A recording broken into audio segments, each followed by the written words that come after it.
قال المصنف العلامة الحبيب زين بن إبراهيم السميد في كتابه منهج السوي شرح رسول طريق سالة علوي نفعنا الله به وبعلمه وبعلمكم في الدار آمين. إلى أن قال ثم تلت طبقة الحداد وتلاميذه طبقة برزت في نشر الدعوة وتميزت بأثرها الكبير في أوساط عامة المسلمين، وهي طبقة الإمام الولي الكبير الحبيب عمر بن سقاف السقاف الملقب بشيخ الأقطاب، وتلامذته الأئمة الحبيب أحمد بن عمر بن سميت في 1257 هجرية، والحبيب عبد الله بن حسين بن ظاهر توفي 1272 هجرية صاحب المجموع الطاهري، وأخيه الحبيب طاهر بن حسين بن طاهر توفي 1241 هجرية، والحبيب حسن بن صالح البحر الجفري توفي 1273 هجرية، والحبيب عبد الله بن عمر بن يحيى توفي 1265 هجرية. والتلميذ الأنباه يلي هذه الطبقة المحدث العلامة الحبيب عيدروس بن عمر الحبشي توفي 1314 هجرية صاحب الكتاب الفذ اليواكيد الجوهرية الذي جمع في أسانيد السادة العلوية، فأسدى إلى قومه بذلك خدمة جل لقلة العناية بالحديث وعلومه في تلك الأقطار. ولعل من أبرز رجال آل بعلوي بعد هذه الطبقة الأئمة الثلاثة مفتي حضرموت الأكبر الإمام عبد الرحمن بن محمد المشهور توفي 1320 هجرية صاحب بغية المسترشدين وغيرها.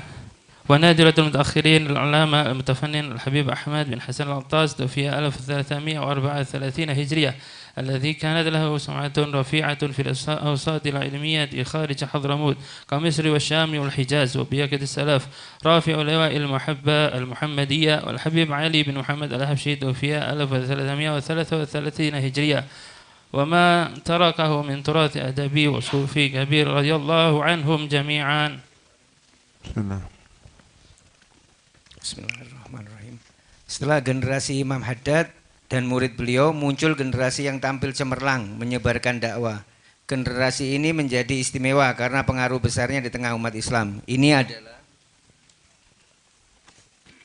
generasi Imam Al-Wali Al-Kabir Habib Umar bin Segaf As-Segaf yang bergelar Syekhul Aqtab, guru para kutub, dan murid-murid beliau yaitu 1.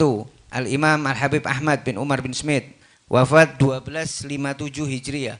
Yang kedua, Imam Al-Habib Abdullah bin Husin bin Tohir, wafat 1272 Hijriah, yang menulis Al-Majmu' At-Tahiri, serta saudara beliau. Yang ketiga, Al-Imam Al-Habib Tohir bin Husin bin Tohir, wafat 1241 Hijriah. Yang keempat, Al-Imam Al-Habib Hasan bin Soleh Al-Bahar Al-Jufri, wafat 1273 Hijriah. Yang kelima, Al-Imam Al-Habib Abdullah bin Umar bin Yahya, wafat 1265 Hijriah.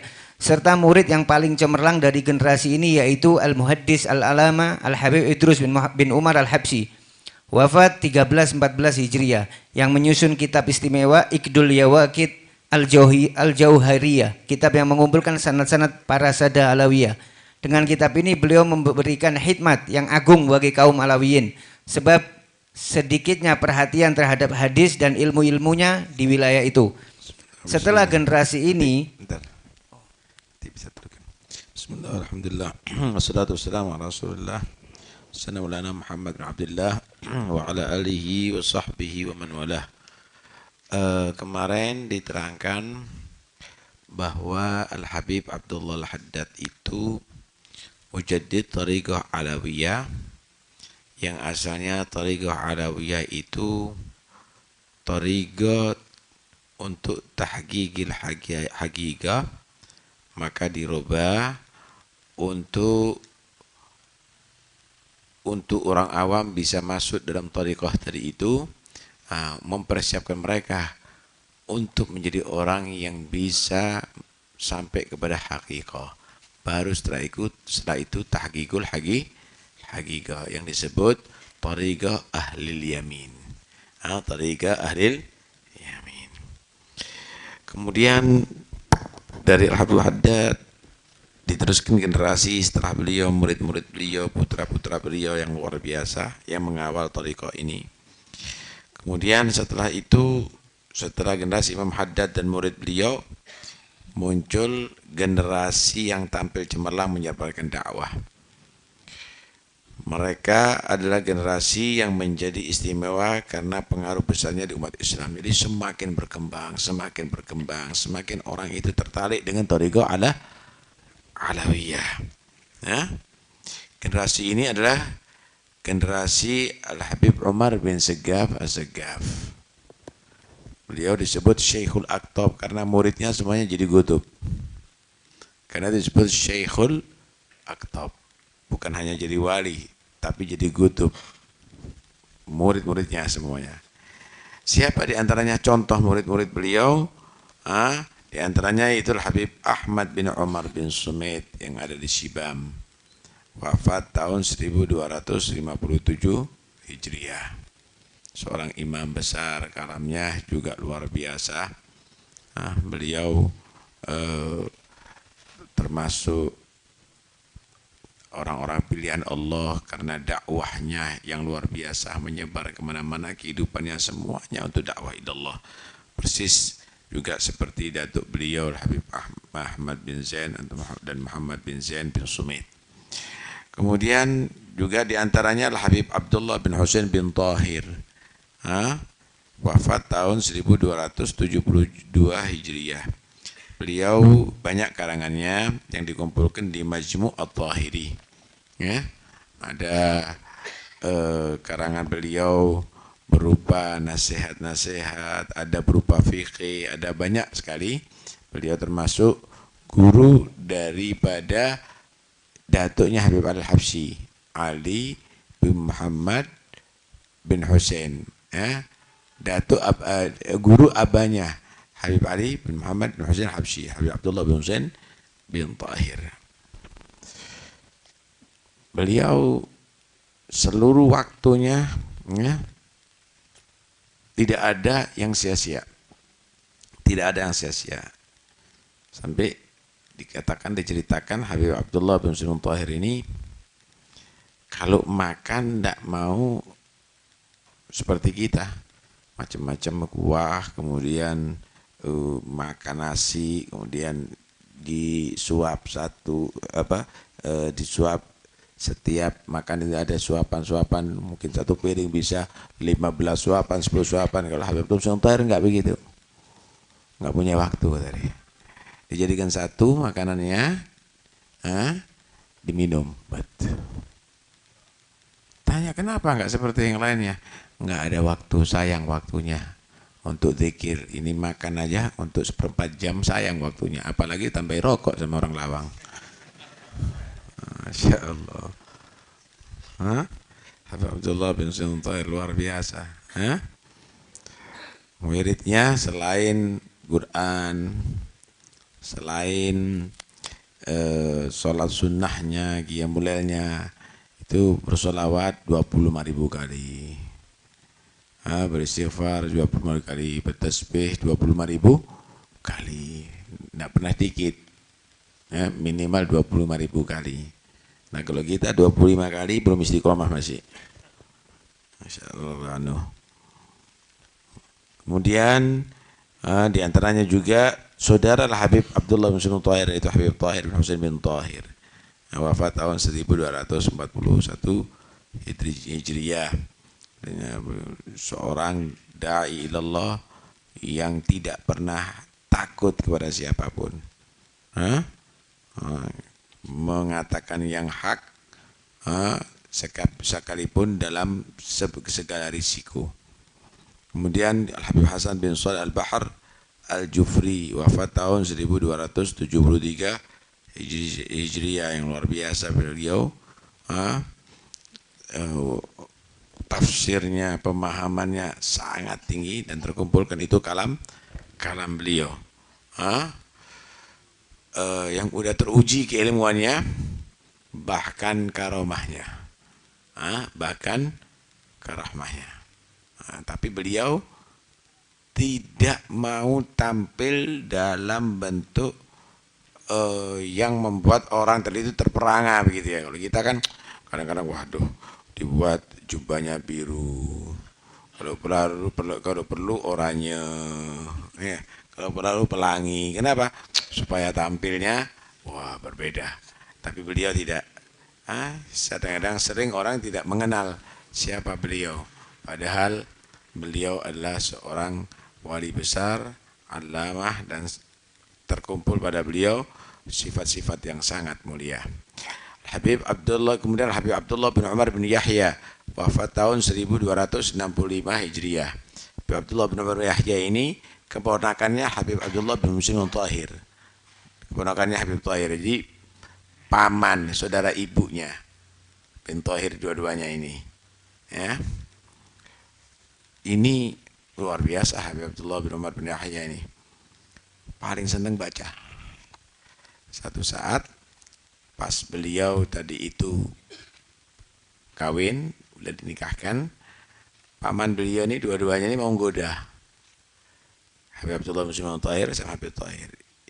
Ayo kita goda Abdullah bin Umar di malam perkawinannya. Cara godanya dikasih kitab, nah, taruh ada di kamarnya. Sebelum masuk ke kamar pengantin dikasih tahu, kau tak kasih hadiah kitab, ada di lemari sana, ada di atas lemari situ, kamu tak kasih hadiah kitab.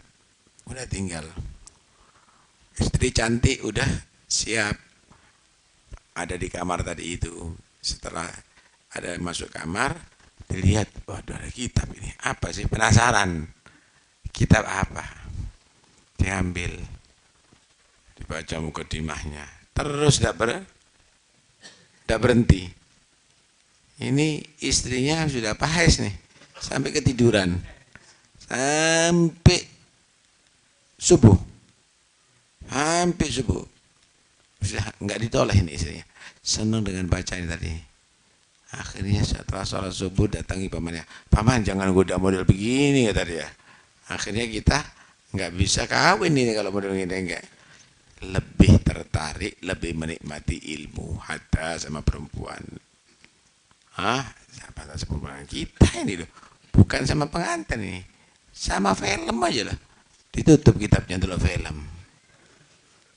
Ya begitulah orang-orang dulu ya, karena itu jadi orang-orang hebat mereka semuanya. 6. Kemudian juga Al-Habib Idrus bin Umar Al-Habsyi. Al-Habib Idrus bin Umar Al-Habsyi ini bukan hanya orang yang alama tapi musnid. Punya sanad yang luar biasa, dari mulai dalam sanad hadisnya, kemudian sanad keilmuannya, sanad thariqahnya, sanad ijazahnya, semuanya ada. Sehingga dikumpulkan di dalam kitab Iqdul Yawaqit.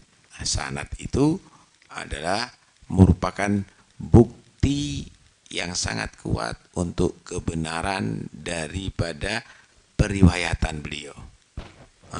Bukti kebenaran daripada periwayatan itu sanad. 6. Saudara, rumah sakit itu dianggap sukses, berhasil kalau yang keluar dari rumah sakit tadi itu yang asalnya sakit parah menjadi ringan atau menjadi sembuh. Sekolahan yang sukses itu muridnya keluar pinter-pinter. Kalau ada rumah sakit yang dirawat di situ tambah parah sakitnya, apalagi banyak yang mati, berarti itu rumah sakit tak baik. Atau sekolahan yang muridnya nakal-nakal semuanya, yang tidak ada keluaran yang menjadi baik, tidak ada yang sukses, maka berarti sekolahan itu gagal. Thariqah Alawiyah ini mengeluarkan kutub-kutub. Ya ini hasil daripada Thariqah Alawiyah ini. Nggak perlu diragukan lagi. Orang-orang sehebat-hebat itu yang keluaran daripada Thariqah Alawiyah. Nah, kalau kita masih meragukan satu sekolahan padahal murid-muridnya juara 1, paham ya? Itu satu kebodohan. Kita teliti dulu itu sekolahan, bener apa enggak? Bagus apa enggak? Kemudian rumah sakit yang begitu hebatnya dokter-dokternya, sampai pasien ditangani dengan bagus, masih kita teliti lagi, lah itu kedunguan namanya. Ya nggak perlu, ya nggak usah. Begitulah juga thariqah ini nggak perlu teliti, sudah lihat hasilnya. Oh, hasilnya begini, ya udah. Masya Allah. Naam, terus Habib.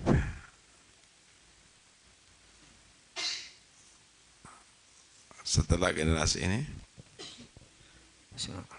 generasi ini barangkali tokoh besar keluarga Ba'alawi yang paling unggul adalah 3 imam besar, yaitu 1. Mufti Hadramut terbesar Imam Abdurrahman bin Muhammad Al-Masyhur, wafat 1320 Hijriah, penulis kitab Bughyatul Mustarsyidin dan kitab lainnya. 2. Tokoh langka di kalangan mutaakhirin Al-Alama Al-Mutafannin Al-Habib Ahmad bin Hasan Al-Attas, wafat 1334 Hijriah. Beliau memiliki kedudukan yang tinggi dalam ranah ilmiah di luar Hadramut seperti Mesir, Syam, dan Hijaz. 3. Serta tokoh yang tersisa dari kaum salaf yang mengobarkan bendera cinta kepada Nabi Muhammad SAW, yaitu Al-Habib Ali bin Muhammad Al-Habsyi, wafat 1333 Hijriah.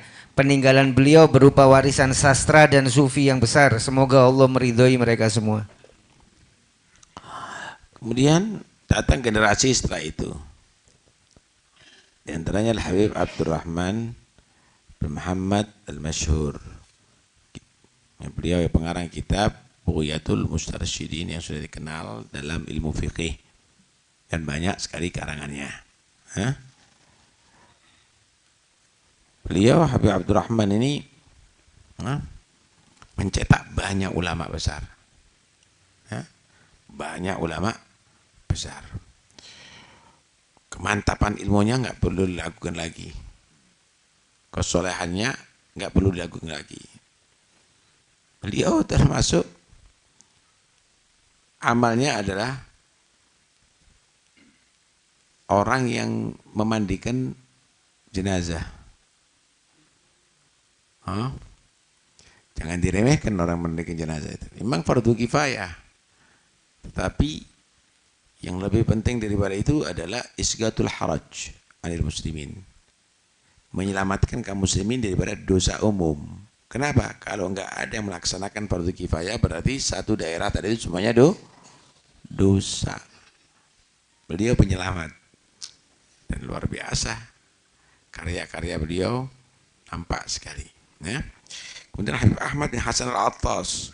Ini sudah diakui keilmuannya di seluruh dunia. Merantau ke Mesir, ulama Mesir belajar sama beliau. Merantau ke Syam, ulama Syam belajar, bertanya-tanya kepada beliau dan seterusnya. Dan beliau juga buta. Tapi pandangannya saja, pandangan mata kepala, tapi hati terbuka. Hati terbuka. Al-Habib Ahmad bin Hasan Al-Attas, luar biasa. Maka beliau ada di Huraidah. Kemudian Habib Ali bin Muhammad bin Husain Al-Habsyi, yang cintanya kepada Nabi udah mendarah daging, bukan hanya dari lisan, bahkan sudah mendarah daging. Habib Ali bin Muhammad bin Husain Al-Habsyi ini majelisnya nggak pernah sepi, ramai terus. Kalau hadir maulid itu sampai puluhan ribu. Ditanya, apa yang membuat kamu itu kok orang menarik? Maka beliau berkata, ini adalah majelisnya Nabi. Siapa yang tidak tertarik dengan majelisnya Nabi Sallallahu Alaihi Wasallam? Ketika terjadi pacaklik ada di kota Hadramut, daerah Siwun ini, semua belanjanya selama 3 bulan dijamin sama Habib Ali. Semua belanjanya dijamin sama Habib Ali. Wah, karomahnya luar biasa. Karya beliau mulai tulisan sampai syair, semuanya ada. Semuanya ada. yang akhirnya dari beliau ini terlahir murid-murid beliau, para aulia yang banyak bertebaran ada di Jawa ini kebanyakan, ya. Ke Pasuruan ada Habib Ja'far, murid Habib Ali, ada Habib Alwi, murid Habib. Inti ke mana Gresik ada Habib Abu Bakar, murid Habib Alwi. Kamu pergi kemana lagi? Ada Habib Abdul Qadir Habib pergi, muridnya Habib Ali. Muridnya Habib Abdullah Murwasyadiri dan muridnya Habib Ali. Kemana di situ? Mau ke manapun, kebanyakan kamu akan ketemu dengan muridnya Habib Ali bin Muhammad bin Hashim radhiyallahu anhum. Nah, jadi begitu hebat thariqah ini dikawal dengan orang-orang istimewa tadi itu. Ini menunjukkan bahwa hasil thariqah alawiyah bisa dipercaya. Kalau ada mangga yang manis, berarti pohonnya adalah bagus, ya. Kalau ada bunga mawar yang harum, yang bagus, ya karena pohonnya bagus. Mereka adalah buah-buah daripada pohon thariqah alawiyah. Nah itu alhamdulillah kita di Indonesia kebanyakan mengikuti thariqah alawiyah. Karena itu pertahankan ini semuanya, ikuti. Mudah-mudahan insyaallah kalaupun kita enggak jadi persis seperti mereka, ya jadi wali-wali biasa enggak apa-apa lah. Walaupun tidak jadi kutub, tapi semua wali itu adalah mulia. Wallahu a'lam.